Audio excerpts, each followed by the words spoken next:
আপনারা আজকে এখানে উপস্থিত হয়েছেন, তারা কেন এখানে উপস্থিত হয়েছি সেটা আমাদের সকলকে জেনে রাখা এবং পরিষ্কার হয়ে নেওয়াটা আবশ্যক। আপনারা জানেন, সাম্প্রতিক সময়ে শিল্পকলা একাডেমিতে মহাপরিচালক হিসেবে নিয়োগ দেওয়া হয়েছে সৈয়দ জামিল আহমেদ নামক একজন ব্যক্তিকে।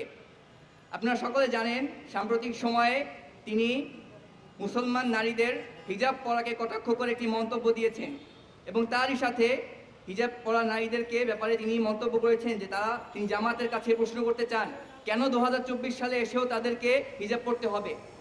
আমরা আপনাদের কাছে প্রশ্ন করতে চাই, এই যে বোরকা নিয়ে তিনি মন্তব্য করলেন, এটা তিনি কোন আঙ্গিকে করলেন? আমরা আপনাদের কাছে আরও প্রশ্ন করতে চাই, তিনি কেন 2024 সালে এসে শুধুমাত্র বোরকা নিয়ে কথা বললেন?